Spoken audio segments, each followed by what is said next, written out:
I'm always kind of partial with wrapping up with the Goodman Building because that's the theater company that I run, is housed there, and I believe that might even be my car that was parked right in front of me. I'm trying to think back in '96 if I ever was there when a guy was taking photographs. Anyway, so like I said, we have some interviews coming up, and at 8 o'clock or so, we have the raffle, the refrigerator raffle from the San Francisco Power Community Cooperative, from the Treasure Track earlier today, which is a tour of a lot of neighborhood merchants. So that's exciting.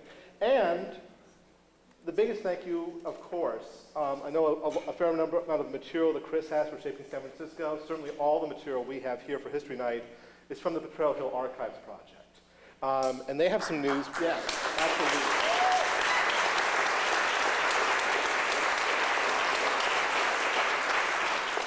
And while we set up for the interviews, they have some news to announce, and we always want to make sure that everyone knows about the fine and unique work that they do. So Peter LINENTHAL and Abby Johnston, those lovable scamps who run the Potrero Hill Archives Project.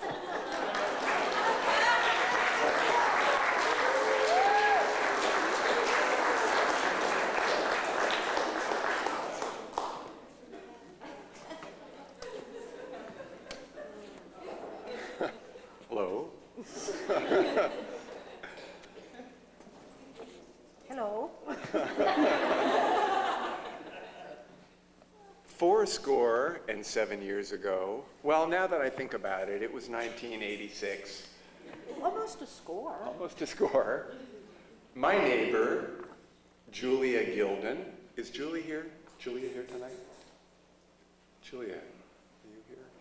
Anyway, Julia Gilden brought forth upon this neighborhood a new oral history project, conceived in the 20th Street Library and dedicated to the proposition that all Potrero Hill history is created equal.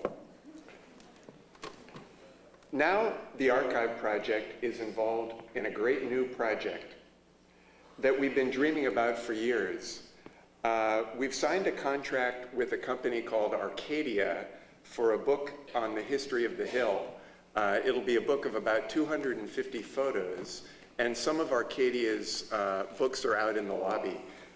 This is what they look like. They're really beautiful, and we're really thrilled to be working with them. They'll sell for about $19. Arcadia has published hundreds of books on US history.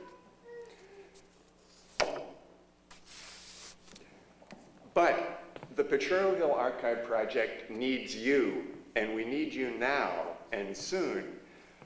We ask you to look in your collection of historic photos, family photos, and see if you might have photos that we can use in this book project that we're working on now. My able and experienced co-editor, Abby Liberty Johnston of the Potrero View, will tell you more about helping out with our photos in just a moment. It's great to see such a big turnout tonight. But there are a few people here that I'd like to thank particularly. I know that many of you heard about Oral History Night through the Bay Guardian, and our new neighbor on Mississippi Street, the Bay Guardian and Bruce Brugman, have put a lot of energy and new ideas into the Archive Project. Is Bruce here tonight? Bruce, could you stand for a sec? Thank you. Thank you.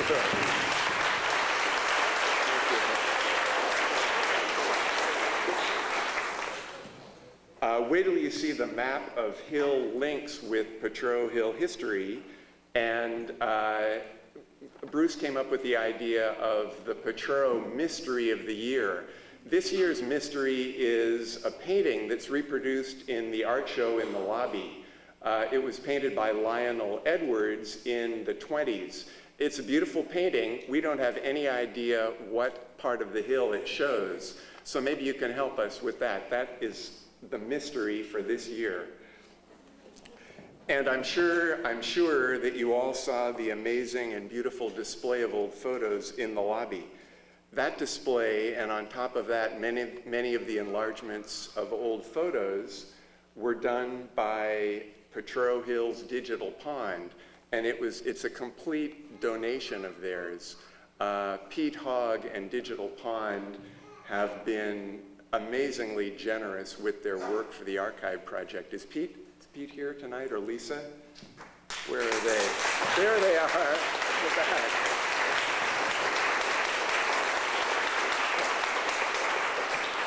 back. We can't thank them enough. You know, the display will go on to many places in the neighborhood, but the work they've done is just incredible. Oh, let's see. Oh, and on top of that, I know the Digital Pond, they did this whole display in the middle of working on a huge display for Bryant Park that'll go up in New York later this month. And I also want to thank Potrero View's Ruth Passon for all that she's done for the Archive Project.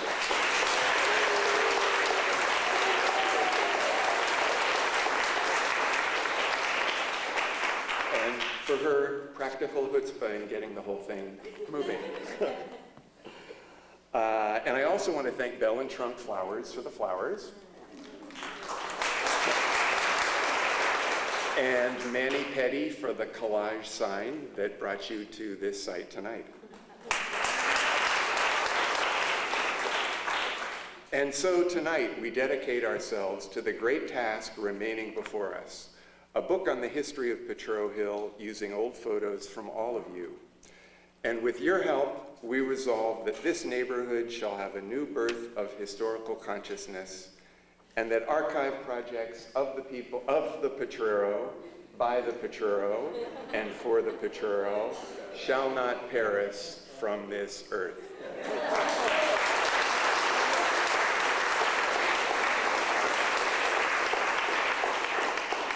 And now I would like to give you liberty. Not the other thing, right? Isn't the rest of the quote something else? Quite else. I'm having a little difficulty, as you can tell. Mr. Linenthal here, said he would, with a free hand, you could go. Good idea. My hat. Okay, thank you. Okay. Give us, and also, the glasses here, I mean, they are helping keeping my crown on, but they're sort of askew, which makes it a little difficult. I thought I was going to have all of this memorized, and that would have been helpful. Give us, no, lend us your tired, your poor, your huddled masses of photographs, yearning to be published in a book. The wretched refuse of your attic, send those to us. The homeless, the tempest tossed. We will give them a home in our book. It's your book as well as ours. Very handsome Peter, but you know. Okay. We especially ask all you, see, maybe I took, no, let's see. Should I take my crown off?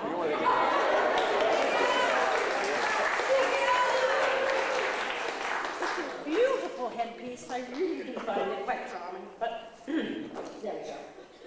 Okay. There. Okay. So all you native Potrero Hillers, longtime residents, you may not think that your photographs would be useful to us. You may just think they're family snapshots and perhaps not in good enough condition to be published in a book. But I bet you're wrong. And we want you this evening after you leave tonight to rummage around in your attics and old shoeboxes and basements and garages, dust off those albums, and see what you find there. I bet you'll find something historic, folkloric. And we have, out in the lobby, you may have already seen them, cards for you to fill out with your name and how we can reach you. If you think you've got something for us, if you don't know whether you, and you can drop them in a box out there. And if you have to go home and sort of check things out, you can take a card with you because how to reach us is on the card as well. So, we would like to see what your treasures are, but naturally we won't be able to publish every class photograph ever taken in front of Daniel Webster, or every smiling little kidlet in First Communion garb, or every picture of guys being goofy in front of Mike's Smoke Shop. Now, does anybody know where Mike's Smoke Shop was? It was on Connecticut and 18th Street, where Delirious Shoes is now. Now, I had always thought that that spot was reserved for shoe-related businesses, but apparently in the 40s and 50s there was a smoke shop there, which of course couldn't possibly be anywhere on the hill now. So, but remember too that it's not just what's in the foreground, the people in the pictures, but details in the background are really important to us. They tell the story of how the hill has changed, how it hasn't. They're just very, very interesting.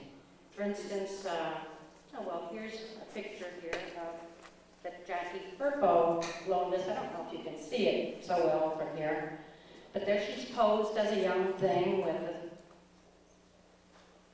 the Potrero Hill skyline behind her, and appropriately enough, St. Teresa's Church, right there. And if she posed in that very same spot today, the Victoria Muse would be behind her. Now, probably many of you saw the pictures of the Grateful Dead that were shown in the library for the past couple of months. They were taken in 1968. Again, this infamous, famous intersection of Connecticut and 18th Street, behind the Dead, as very, very tragically young people at that time. They're long-vanished establishments like a laundromat, which is now occupied by one of the vast enterprises of the Shape-a-Paw empire. There's also the Better Value Market, which has long been the site of a Perata. And there's the long-mourned Mayflower and Chips Liquors, which is now occupied by the Lingua Lounge people. And also, but not in those photographs, but I know it's there. It's, the restaurant was on the corner where Jovial Pizza is now. Most people don't remember it at all. It was the Hollander. And I just think it's kind of interesting that all these pictures show the laundromat, the Mayflower, the Better Value. I'm starting to think that the Hollander really didn't exist. So, anyway, that background stuff is really interesting to us. And so, let's see, what else? Did I have any other thing I wanted to say? No, whatever I did. Anyway, these, oh, there they are. Oh, sure, okay. Not just pictures, too. We also want your memories. After all, we did start as the oral history project.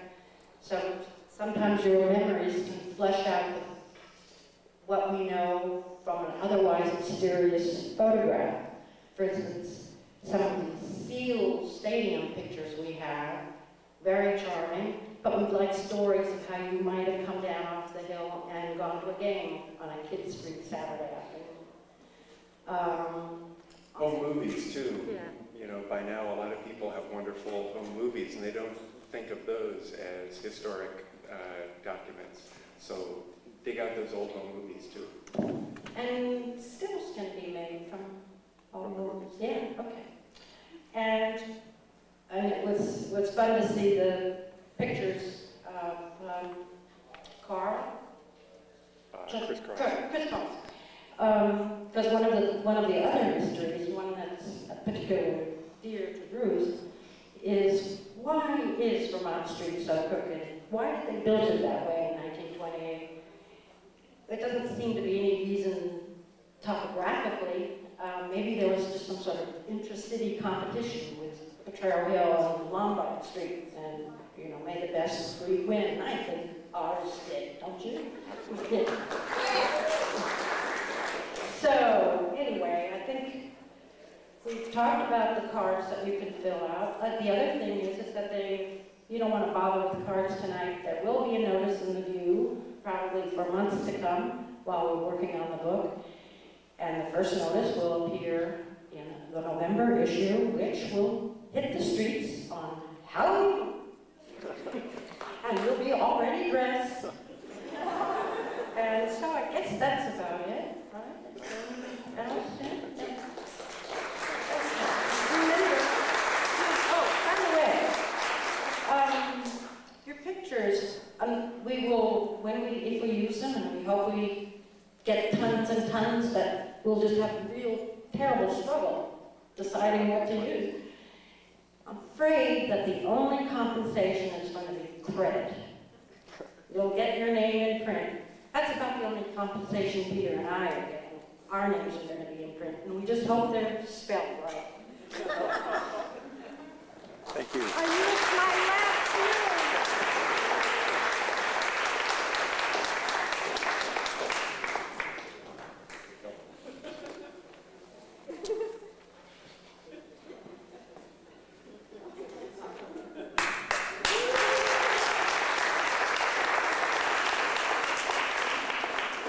Putting a stir in history, the Potrero Hill Archives Project. All right, one of the real highlights of History Night every year is the interviews we have with folks who've been on the Hill a lot longer than, say, me or a lot of us here. And as per usual, we have a couple of interviews. We have Fred Perata, I believe will be her first, who I think lived on the Hill between 1916 and 1941, if that's correct. And then we have Jackie FIRPO Nunn, who's been over at St. Teresa's Church for years and years. To conduct the interviews, as usual, our very own Oprah on the Hill, PHILIP DEANDRADE from Go Show Pizza.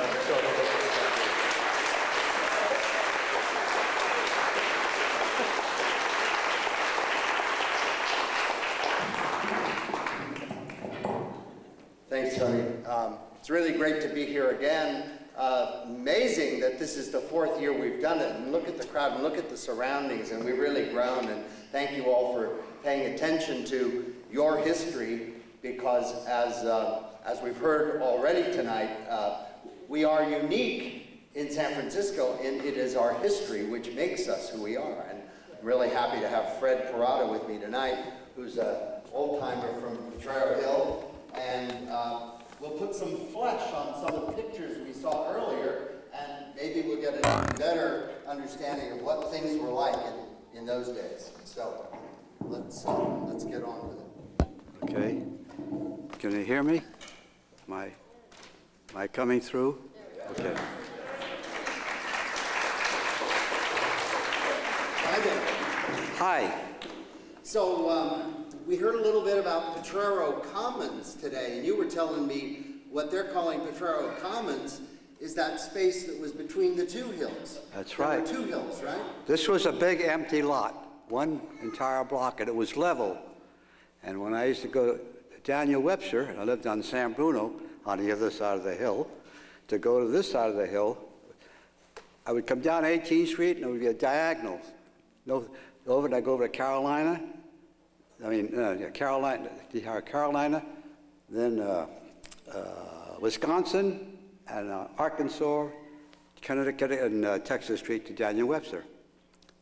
We used to have, at Daniel at that time, you had 8 periods, and there was a time where I would even go home, because I had a grandma living there, and in one period, I'd go from Daniel to home, have lunch, and go back, and not miss my next class.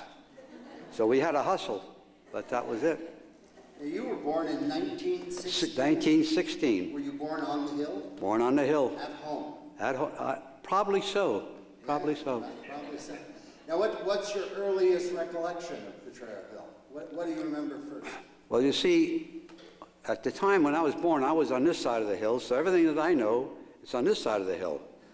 I wasn't exposed to the other side of the hill until I went to Daniel Webster. So all my youth was up on San Bruno Avenue, playing in the streets, whatever.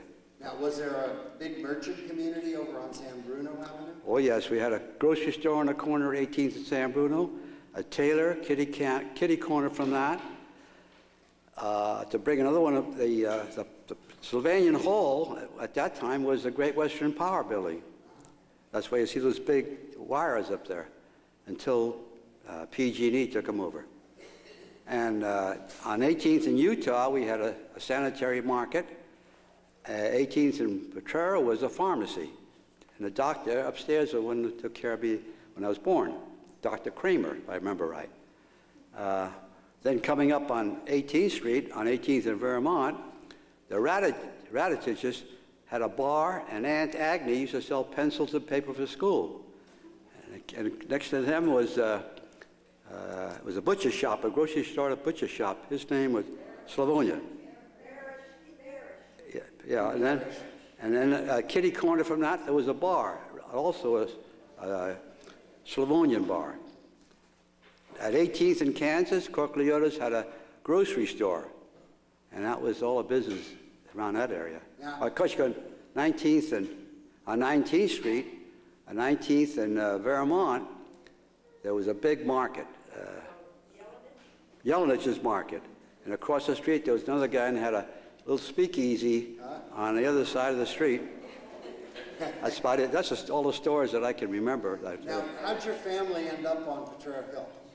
Where's your family from? My family came from Italy. My father came into San Francisco in 1906. The city was still burning, if you want to call it. Came in here, and he used to tell me I would never go downtown because they went downtown, they'd put you to work, and they wouldn't pay you. So they stayed up in the hill. So the hill was the Italian way of getting away from doing work. Yeah, that's right. Well, no, he didn't move up there until 1915 when he got the house, built the house. What, did the family start out in North Beach? No. No, Right there. first year. Another thing that comes to my mind, you said UPS. Well, right on the corner of UPS was the O'Shea's. They had a big, it's still there, a palatial type house.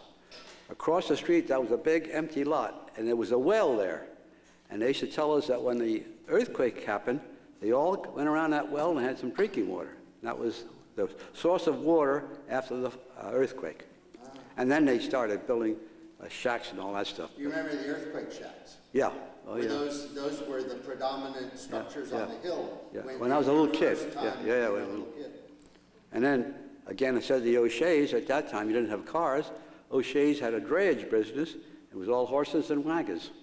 And they were right across the street, a kitty corner from the mansion. Now, you remember the old rag bottle sacks? Oh, yeah. Remember that very well. They come up the street, they would rag Jewish fellows, and they would have a horse and wagon.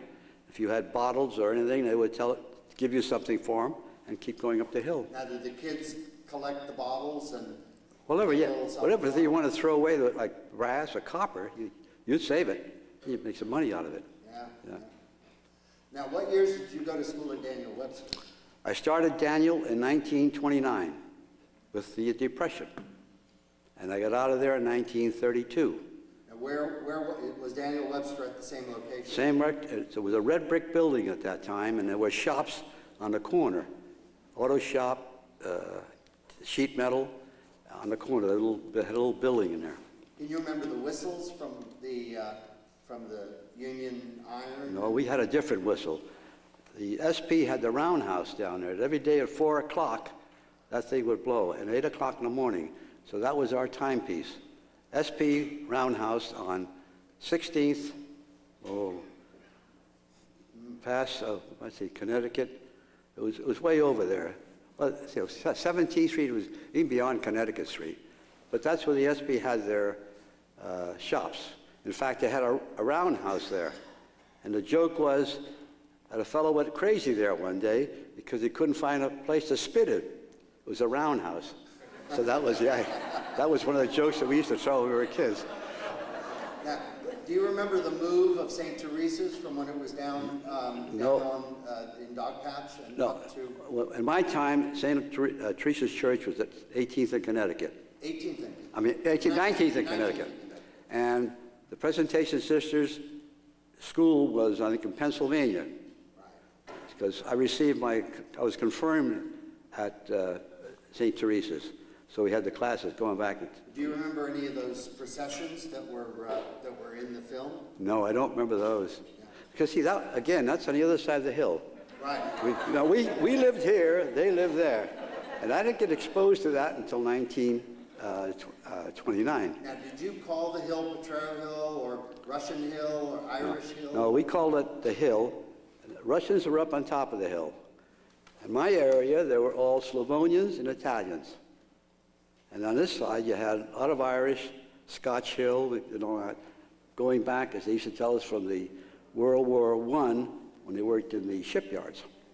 That was much more, I'll say Irish, and there were some Italians there too, because again, going this period, St. Teresa's, we had the Italian Catholic Federation. I think it was number 23, and there were enough Italians over there to make that organization. Did you go to the Flea House? Oh yeah, the Flea House, yeah. Another thing, see, it wasn't getting back to when I went to Daniel. I never used to go over there.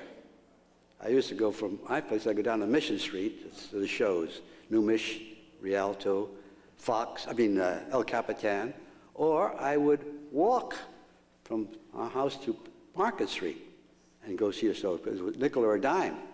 And I would walk it, night, back and forth, no problem. It wasn't until I got up, say, in 29 that I got acquainted with these fellows over here.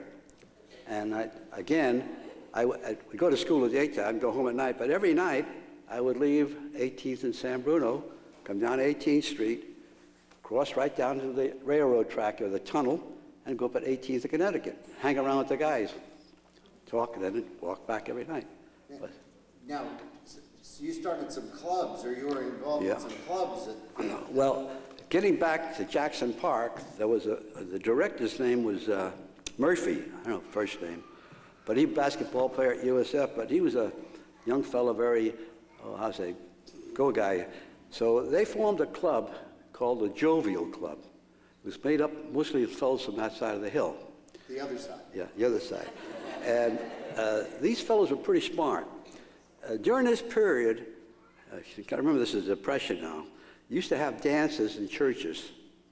You know, you would, how will I put it this way? Let's say there'd be a dance at St. Teresa's or St. Charles or these churches, and you would go there. You wouldn't drag, you'd go alone. You know, you're 2 bits, something like that, and you'd go in there. Well, these fellas, before this happened, they formed this club, and they used to give their dances at the Whitcomb Hotel on the top floor. Where was that? Whitcomb Hotel was 8th and Market. Now it's some other hotel now. But that hotel is still there. On the top was a big dancing floor, and we'd go there. And the thing about that is, we found out that if you go there, you had to go somewhere. They would stamp your thing here. And then you could go, say, outside and come back and let you in. Of course, they didn't have those machines like they have now. So we would go downstairs and get the clerk down there, give us a stamp, and then we would sneak in. But they caught us because they knew it. They knew who we were because we're from the hill. But they made a lot of money. These fellows made a lot of money, and they have parties and all that stuff. Well, we're coming up now. They're a little older than us. We started a club called, first was Lucky 7. There were 7 of us. We had a block with a dice 4 and 7. And so that was the beginning of it. Then from that, we expanded to the Baron Club. In fact, we have lunch, well, every once in a while we have lunch with some of the surviving men. So then we started giving dances, but not as elaborate places as the Whitcomb. We would go to different churches, rent a hall, get the orchestra, and then charge them to come in. And then the money we made, we would go on picnics. They would pay for it. We'd have parties. It was paid for the funds out of that. And I was a secretary, so I knew quite a bit about it. Now, where'd you meet your wife? Well, that was after well, I knew we went in a family way back, and I got married in 1947. My cousin was very instrumental in making that marriage up, who lived on 18th and Kansas. See? So who's some of the people that we might know that lived on the hill in those days? Well, our biggest thing was always talking about Tony Lazzari, but he was much older now.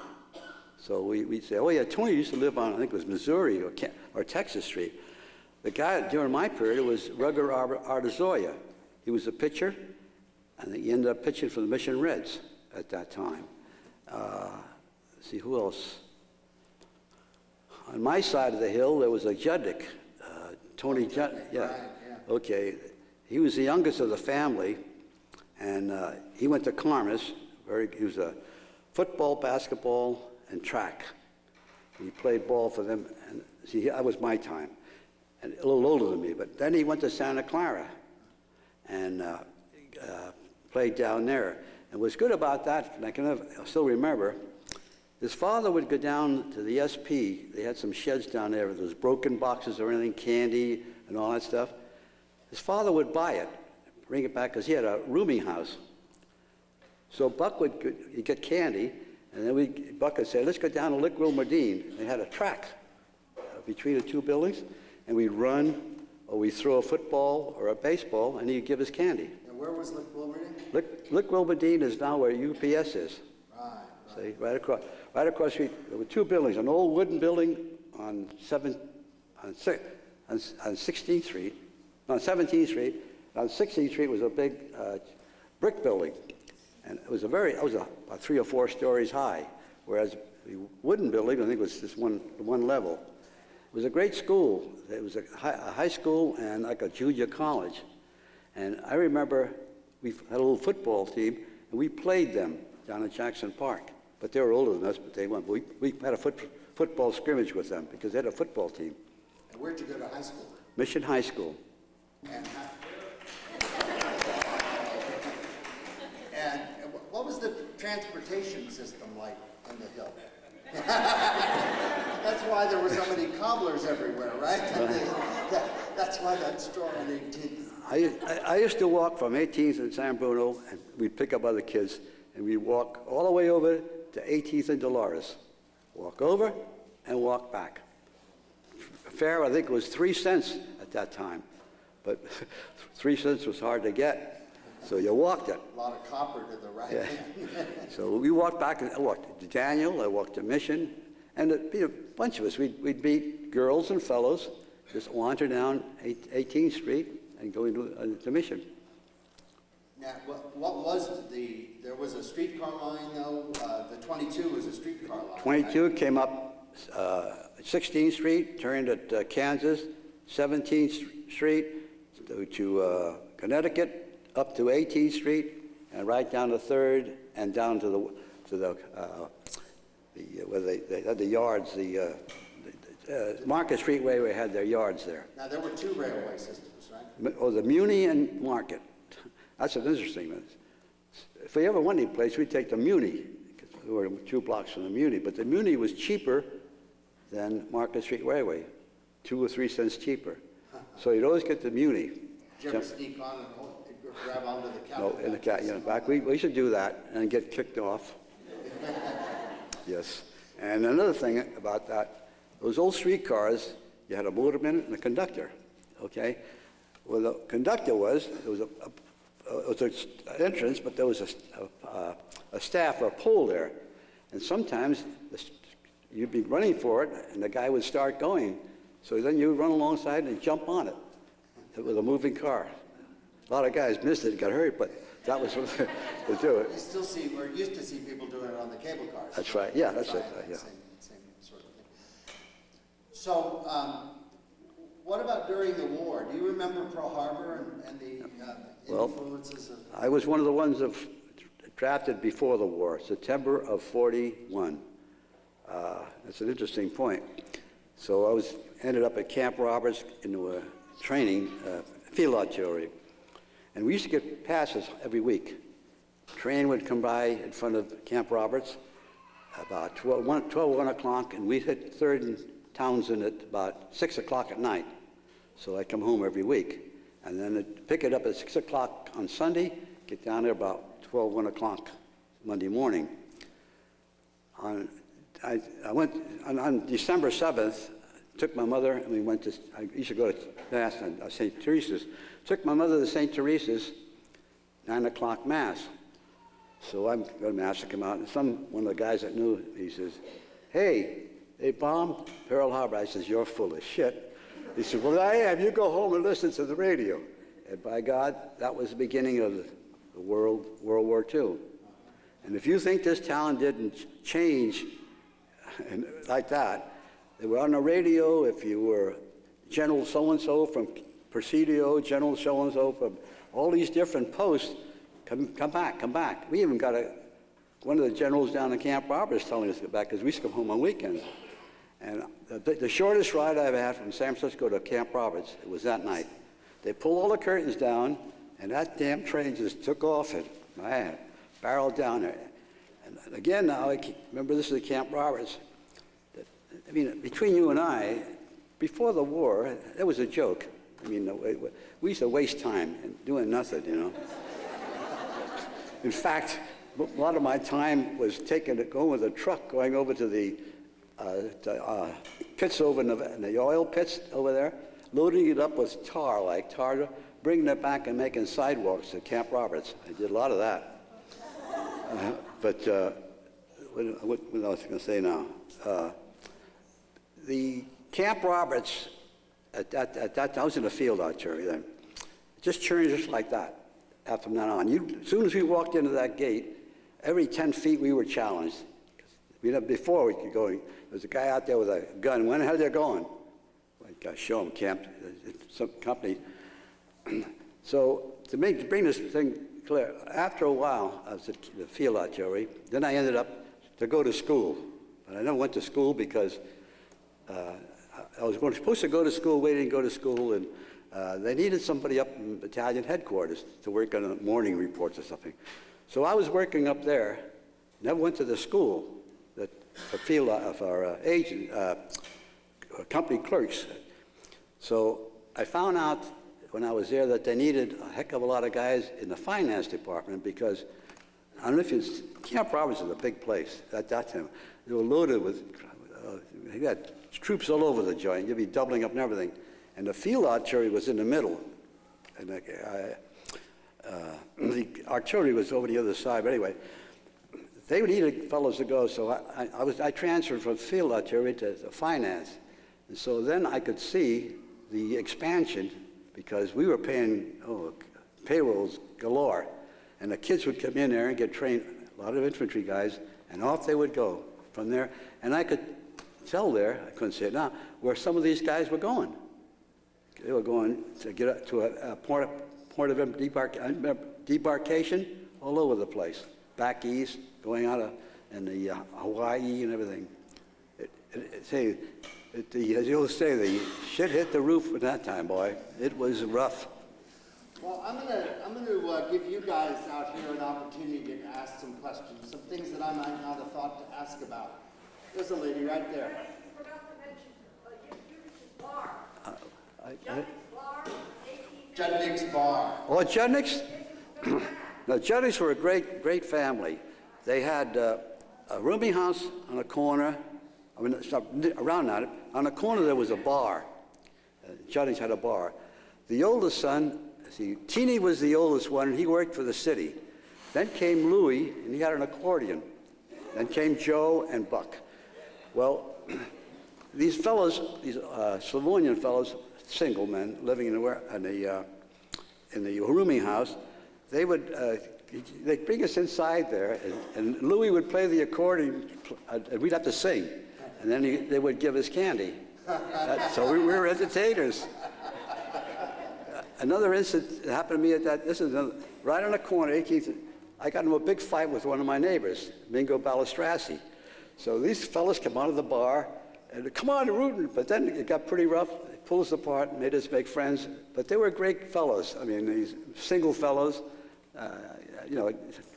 getting along with us kids and helping us. On 18th Street, what was the name of the street that the freeway covers up? My folks lived at 610 and a half San Bruno Avenue. They came in and they said, "You're going to condemn your house for the freeway." So they came along, gave all the papers, condemned it and everything. And then they moved the freeway 8 feet west. So they decided not to tear down my father's house.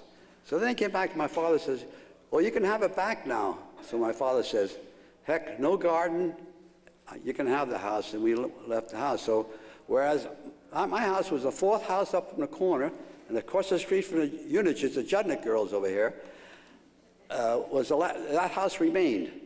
And they took everything from my house all the way down, well, as far as you can go. From San Bruno, Vermont, that's about it. What, was there a street that was there that we've lost as a result? No, you haven't lost any. You've lost them. You've lost San Bruno Avenue. You lost, well, Vermont, you still have most of Vermont. It comes because it's along the side, but you lost San Bruno Avenue completely. You lost 18th in San Bruno and Utah. Pardon me? Oh, yeah, well, Utah Street too, I'm sorry. You lost on Utah Street on, how will I say? Because on 18th in Utah, you could still come up there and walk across that ramp, right? Yeah, but the street is gone. Oh, the street is gone. Yeah, you're right. I'm 18th in Utah. Where was Camp Roberts? Where was Camp Roberts? Camp Roberts was down at Paso Robles. San Miguel, actually it was at San Miguel. You take 101, and Camp Roberts was one side, and there was an East Garrison on the other side. East Garrison was a National Guard, and they were there during the whole time of the war. They never moved. Whereas Camp Roberts, 2 or 3 months you came in there, you were gone. You were going overseas or to Alaska, whatever, any place. There's a little bit of history on winemaking. The Italian families. Wine? He wants to know about the Italian families and winemaking on the hill. Well, all the Italians and the Slavonians made their own wine. And they all had the barrels, and we call them a tinga. It's a big thing where I fermented it, and then they would press it and put it in the barrels. Both the Italians and the Slavonians did that. Everybody did that. And then if you got a lot of stuff, maybe you got some wine that went bad, you make alcohol. We call it grappa. And you keep some, or they even sell some. They were selling some grappa. During Prohibition. Yeah, during Prohibition. Yeah. Well, are we kind of needing to... Maybe that gentleman there. Where did you get the grapes to make the wine? Pardon me? Where did you get the grapes to make the wine? Oh, the people, see if I can tell you. You know where Broadway Street is? It comes down to the bay. That's over there, how about Pier? Pier 1? No, Pier, about Pier 30. About 25, Pier 30, 25. Broadway Street comes into the bay there. At Pier 30, there were freight yards were in there, along that level part from the hill. And they would come in there with these cattle cars full of grapes. And I remember going down with my father. We'd go down there. He would drive down, of course.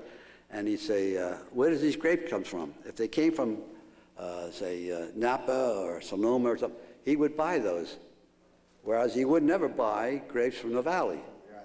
See? Low diet. Yeah. See, that's why your best grapes comes from Napa, Sonoma. And my father knew that.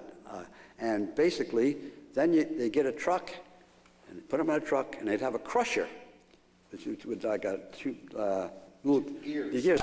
And you'd take that thing and you'd put it on your big tank.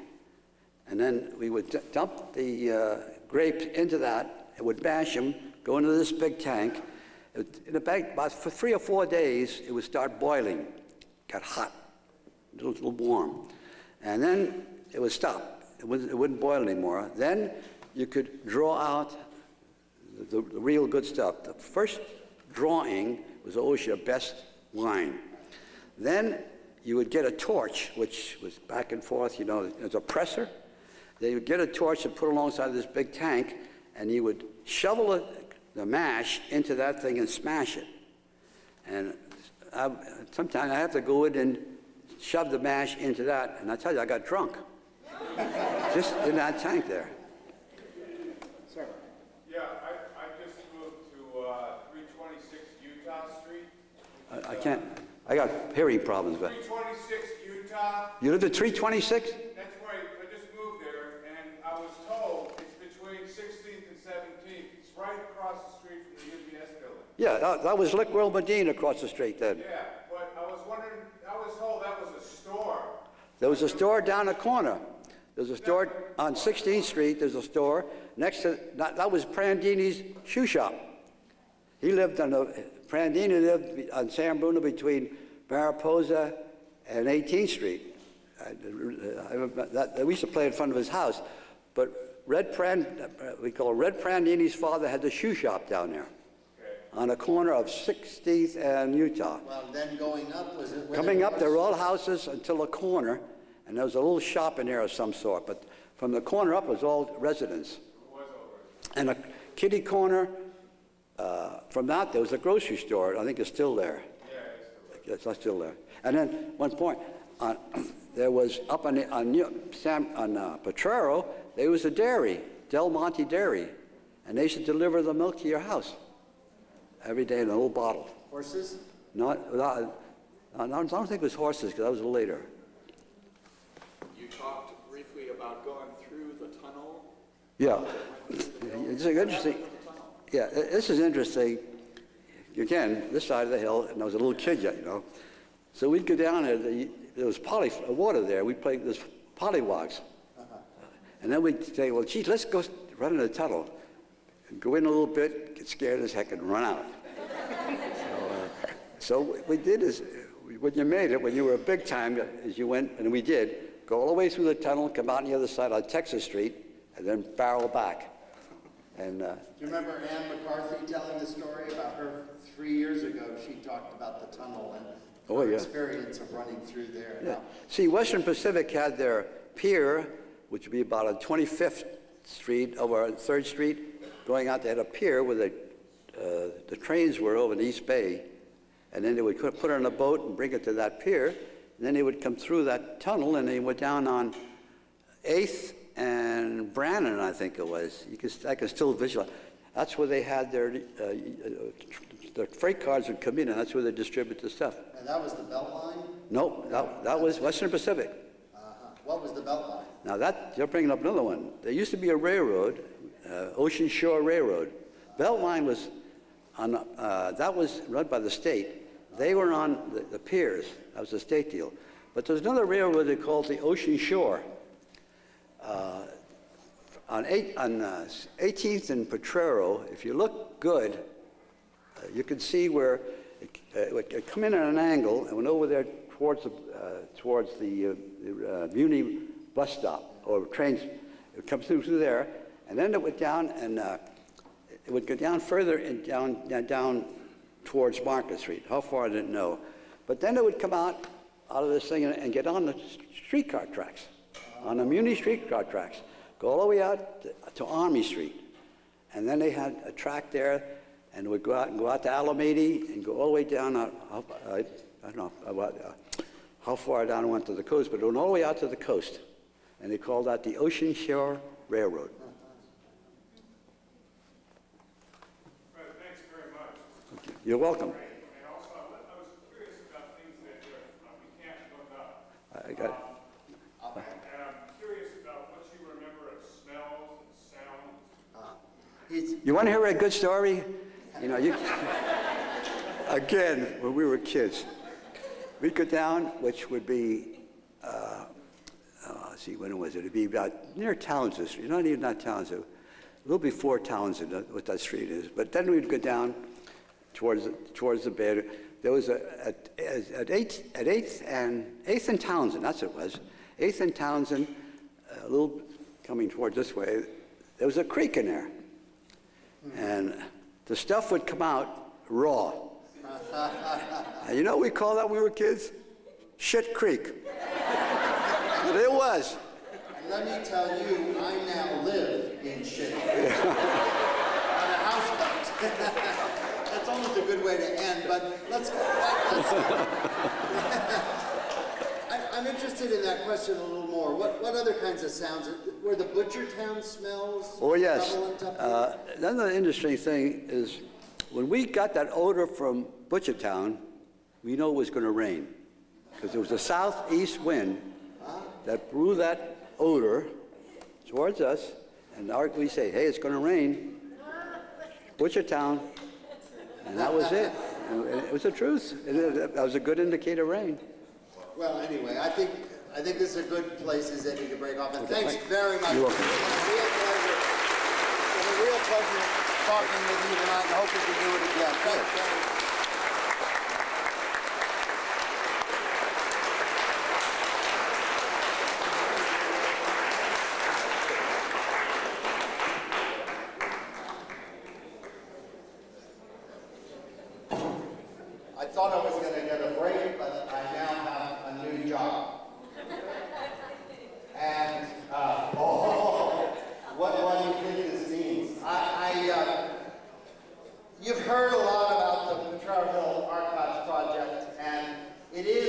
Potrero Hill Archives Project, with the help of the boosters and the merchants that have put this night together and that have helped us retain the special character of Potrero Hill's history.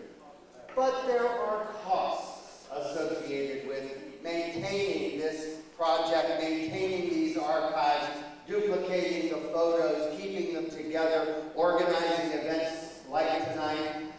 There are always costs. And so what we'd like to do is pass Mr. Lincoln's hat around the audience, and if you've got any spare change, you might want to drop it into this hat. Now, the sparest of change is not what you keep in your pocket, but it's what you keep in your wallet. And there's that new, very attractive, colored piece of money that we've started to see in circulation. And if you read, oh, there's one, Lester has one right now. Mr. Lincoln is on that new Jackson. Forget Lincoln, he's a five. So everybody, please pass the hat around, and anything you can help with, we would greatly appreciate it, and it would help put together other evenings like this, and of course help us retain our understanding of Potrero Hill's history, and help us create the next history of Potrero Hill, the next 100 years. And the next thing is The raffle. why don't we write a check to the Potrero Hill Archives Project? That would be perfect. Those can be larger than 20. Oh, has everybody entered the? Are there still entry forms out there, or is this it? About 20 minutes ago. This is it. This is it. All right. The Community Power Co-op is sponsoring a refrigerator giveaway. I hope you've all entered the refrigerator giveaway, and any of you that, whether you need one or not, you do well to have a nice new refrigerator. And who's going to select? Is there somebody in the audience here? Who can we? All right, here we go. Blind, if he pulls his own name, we're in serious trouble here. Here it is. The refrigerator goes to Arden Koontz, 658 Missouri. Arden Koontz.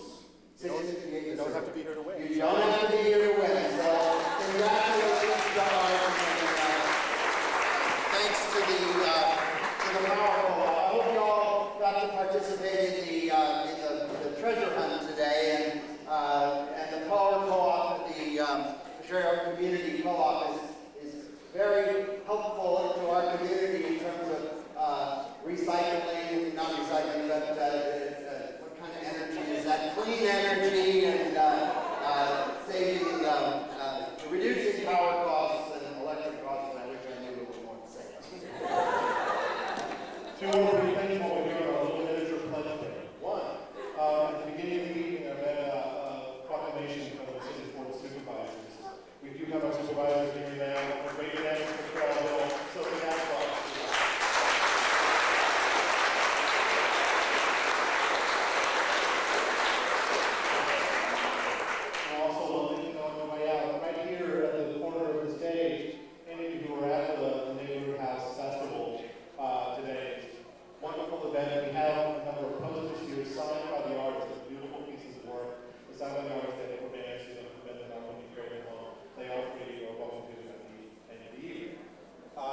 That said, I hope that hat is still being passed around, and now we'll move to our second interview.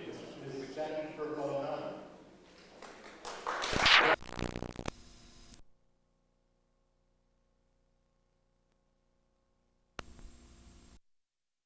At St. Teresa's, but you haven't, you're recently back on the Hill. That's You've been away right. for some period of About time. 35 years, from 35 55 to 90, so it's a lot of changes in that time. I bet you remember. Yeah, yeah. So before, now, where were you born on the Hill, or where did you first live on the Hill? I was born at 20th and Carolina Street.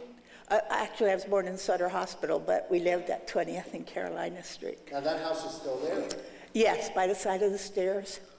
Right. My grandfather put that house together. The house was there, and then, as I understand it, they were building Daniel Webster, so they moved houses out. And he got one of those houses and put it on top of the house that was already there. So it's two houses put together. Yeah, and that was around 1915 when he came. Now, how long, 1915, Right. when your grandfather came? Right. Was your grandfather the first part of your family that moved to Potrero Hill? Was it your Yes, he was. He came from Sicily in 1894, and they lived out in North Beach. And then he married my grandmother, who was from Genoa, which was two opposite ends. And then after my mother was born in 1914, that's when they moved over here to the Hill. And they moved to the house that you were living at when That's you were right. growing up. What it was the two houses put together. There was like 3 livable flats in there at the time.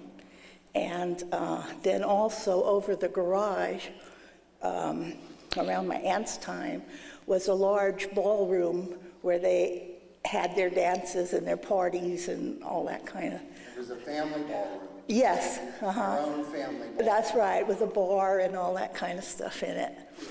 Some of Jackie's pictures are being... Oh, great. These are Jackie's pictures being projected behind us. They were being...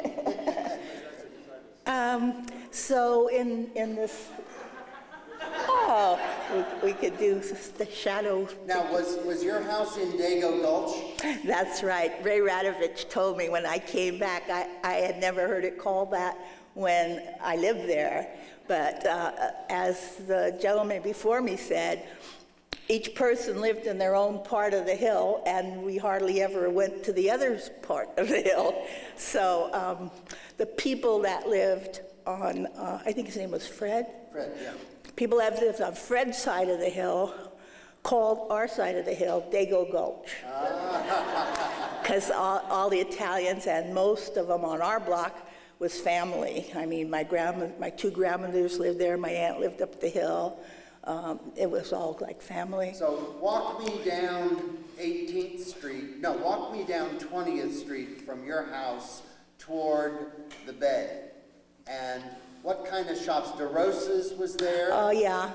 Yeah, where the Muse is now is a big empty lot we used to call Burke's Lot. And where, right by the stairs, that was all empty. Now it's growing with trees and everything. That empty lot, we used to go down that hill on cardboard boxes and garbage can covers.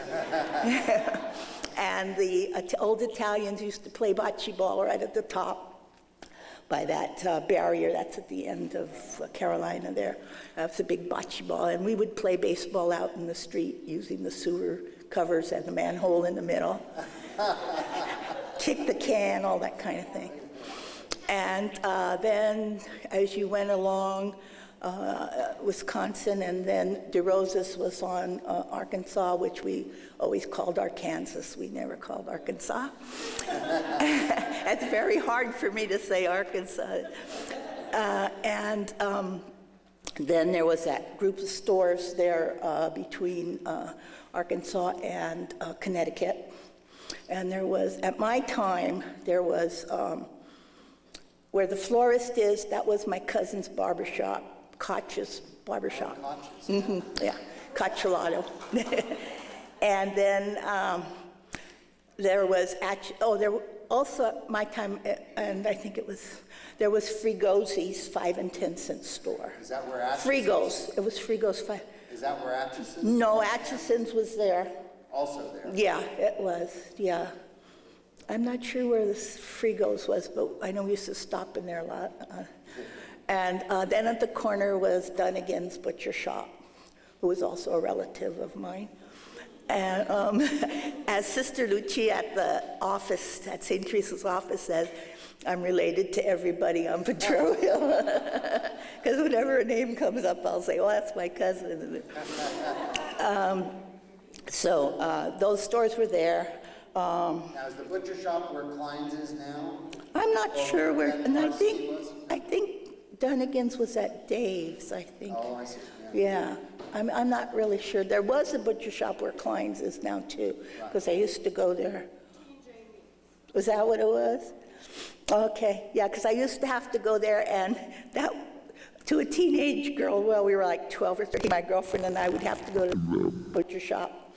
And my grandmother made raviolis, and she always used brains in her raviolis. And my friend was Slavonian, her grandmother always made this kind of sausage where she used a pig's head.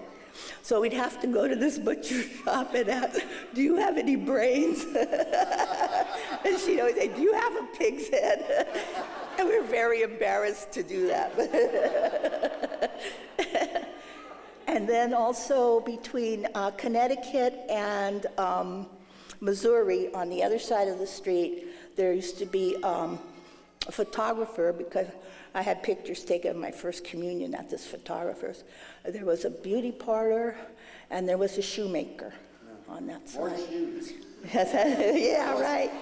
There was a lot of walking. Well, that reminds me of another thing about shoes, because when my mother was little, my grandfather worked for a restaurant supply company, but he also got, they were very poor at that time, so he would bring home bags of shoes. I don't know where he got it. And my mother didn't like the shoes, so she would go from the neighborhood house down DeHarrow, around the corner down 20th, on a coaster, dragging her feet so she could wear out the soles of her shoes. So my grandfather came home with a shoemaker's stand with the sole, and he repaired their shoes with rubber tires and leather, so she couldn't get rid of the shoes. You told me a story about sheets that was interesting. Making sheets. Oh, well, my grandmother worked at the sugar house, Spreckles Sugar. Yeah, Which was where? It was that red brick building that was in one of the pictures that was showing where the strike was. Oh, but at her time, it was Spreckles Sugar. It's right down on. Is that where now where Morant has the power plant? Is that one of the buildings there? It's close to it. I think it's more south, a little. Is it south of it? I think it's a little south of it. It's like at the end of 23rd Street, right on the water down there. It's a red brick building. She used to work there sewing sugar sacks. And in those days, the ladies, when they went into work, they were one size. When they came out, they were another, because they tied sugar sacks around under their dresses and brought them home and made sheets.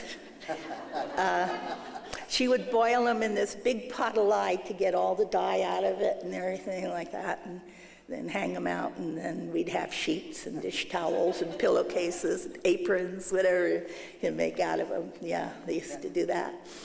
Yeah, so, and I used to go to St. Teresa's, and the school was on Pennsylvania, 19th, and we used to walk. Were there 8 years? Yeah, 8. Mm-hmm. You went there, did you go all 8? Yes, I started. What were the size of your classes? Maybe about 25, 30. We were boys and girls together. I know the 7th and 8th grade was together in one room. And I think the other classes were separate. Yeah. And then where'd you go to high school? I went to St. Paul's High School. And that's out in Noe Valley, out on 29th and Church Street. Yeah. Now, did you walk to school there too? No, I took the, sometimes the 27 bus, sometimes the J car, it depends. But we took the 22 down to, like Church Street, and got on the J car sometimes. How much did it cost? I think it was 10 cents, yeah. I can remember my great-grandmother lived in the flat underneath. It was all family in the house, and nobody paid rent or anything. We just lived there. And my great-grandmother lived downstairs for a while, and she sent me to the Rosa's store for a loaf of bread. I think it was around 6 years old I was. And the bread was 8 cents a loaf. And she gave me a dime, and I forgot to give her 2 pennies back. So she told my grandfather I was a crook. I was stealing her money. So things were a lot cheaper then. At the drugstore, we'd come home from school, we'd stop in. get ice cream cones, a nickel for one scoop, 10 cents for a double scoop of ice cream. Go home on that. Telephone calls were 5 cents on the pay phones. And let's see, during the war, my dad was a block warden. They had civilian defense, I think they called it. He was a block warden. And I can remember the blackouts, and I was very, very frightened at those. Wasn't one of your uncles a spotter? Yes, my uncle Frank, whom we called Chicho, Frank Balestreri, he was a spotter. And I remember this big red book he had with all the black silhouettes of airplanes and ships and everything like that to do. But then my uncles went into the service too during the war.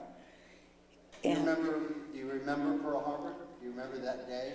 I remember President Roosevelt saying it on the radio because we were gathered in my grandmother's living room.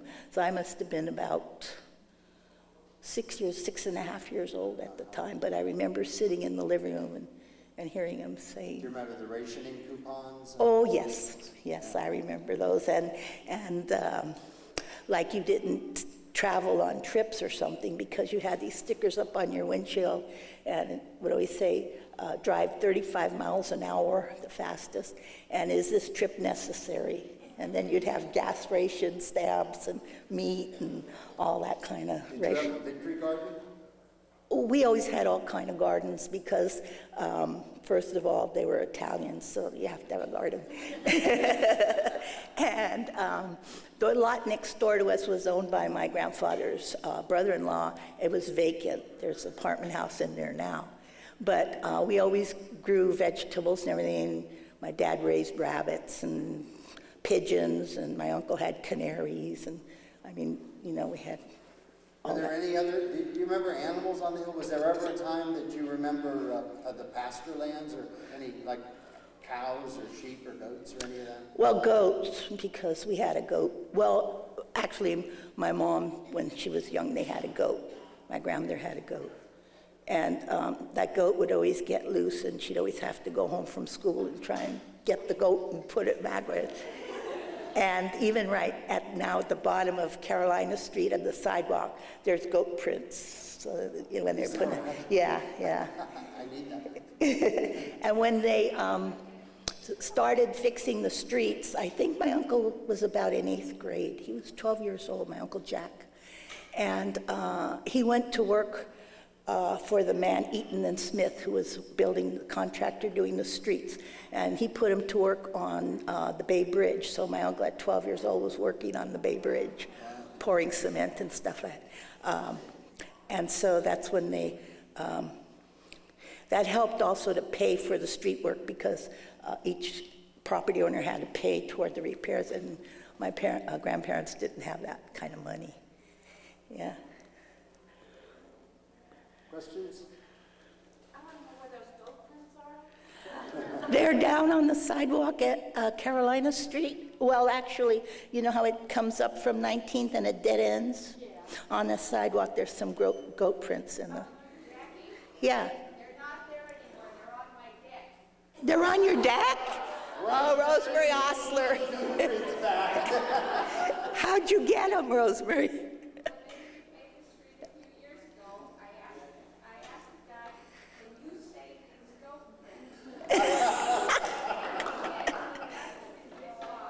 Oh. I was going to get one for you, Phil, for the pizza place, but Ray Wright, Victoria News, he got all of them. I said, one of those is mine. Also, I have it as a door, holds my door open on my deck. Anybody wants to come and see it, they're welcome. I'll be there. Any other lesson? You remember an establishment at 24th and Rhode Island Street? It was a bar, had a fireplace, and it used to, you know, I know a lot of the people on Carolina Street. I knew, you know, Marty Pavlov, and she said they would spend time there at this bar at 24th and Rhode Island. And I was wondering if you knew the name of it. No. No, I didn't. As Fred said, we just stayed on our own side of the hill. I never really even got over to San Bruno Avenue. I have to really think when they talk about that. But we just more or less stayed in our own. Did you ever shop up at Childress? Oh, yeah, yes. My dad grew up on Kansas Street in a little, one of those earthquake cottages. And I remember going up there to see my grandmother one time, and they had an outhouse in the back, no plumbing. I still remember that outhouse. That was a terrible experience. Talk about the sights and smells. That's right. And so they lived right behind Childress, so my dad, even as a little boy, would go to Childress. And he said they had like a card room in the back where they'd sit in back and play cards and all that stuff, yeah. Jackie, did your family make wine, or did you? Oh, yes, yeah. Yeah, my grandmother, like 2 houses up from us, they made wine, and they had the big tun with the crusher in it. I remember that. And then my grandfather in the house on Carolina Street, which is one of the basements, which is now a condo built in the dirt, had his wine cellar. And he had these barrels lined up, and I used to go down. Well, I must have done it once or twice. I wouldn't have done it much times because I didn't like wine. But I used to go down and open the spigot and put my mouth under it. And my grandfather would get very angry with me because I'd let air into the barrels, and that would spoil the wines. He didn't care that you were getting drunk. No. It was the air. Yeah, that's right. That's right. But yes, we did. I remember the wine barrels lined up. Large ones, big wine barrels. Do you remember any of those processions at St. Teresa's with the Italian Catholic Federation? I don't remember that, but I remember the one from the Malachine Church that they'd come down Carolina Street for their funerals. Oh, and all the way to Colma, right? Or... No, I was talking to someone who told me where they ended up. They'd come down Carolina Street over 20th to Wisconsin, up around, and then they'd go to the neighborhood house where the hearse would be waiting. And I remember those. They had quite a few funeral processions like that. Yeah. Back there. You lived on where, well, we live on Potrero Street near Twilight. When we first came here, in that little tiny white house that was on the corner of Potrero and 20th, was that one of the original shack from the place, you know? 20th in Carolina? DeHarrow? There's an apartment building there now. Oh, yeah. Yeah. Was that little white house part of the, one of the houses from the... I don't remember if it was from the earthquake or not. Jackie, do you, your Uncle Jack tells about during the war, the cars that came down? Oh, yes. Tell us about that. And Mr. Turner.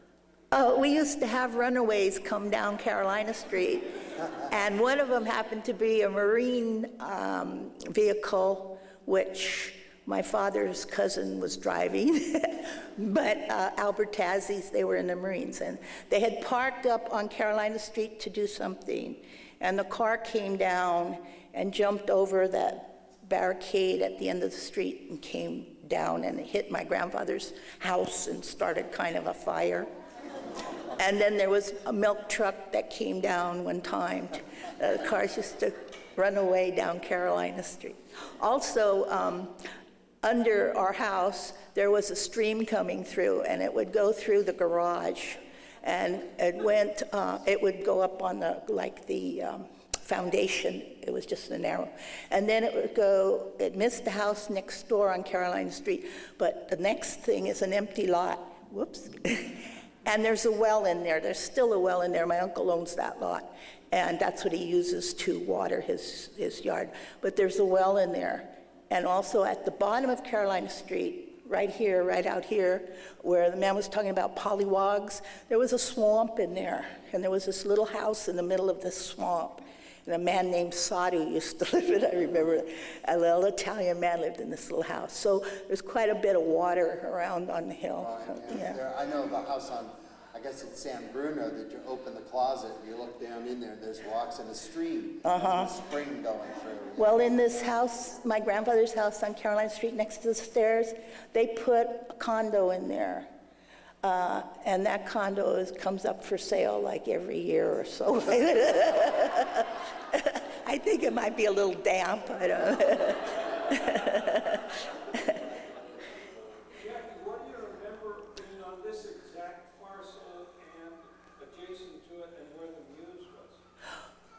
Okay, this parcel, Carolina Street went all the way through because we used to run for that 22 all the time.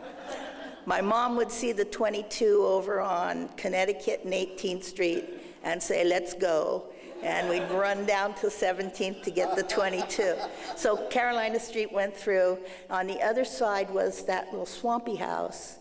But during the war, they built projects. There were projects on both sides of Carolina Street. In one of which I believe our own supervisor, Sophie Maxwell, was born on this spot, which down here on Carolina Street? Which is now named for her mother, Yes, Enola Maxwell, yes, I know. School of the Arts. Yeah, and the neighborhood house was great. I did everything up there. I belonged to Campfire Girls. I took piano lessons. I even went, when I was in high school, I went to charm school at the neighborhood. Weren't you the San Francisco Princess? Oh, yeah. At Jackson Park, the Native Daughters of the Golden West used to have contests. So when I was, I think I was 18 or 22 months old, I won Princess of San Francisco. I think this is a good spot. Okay, all right. Thank you.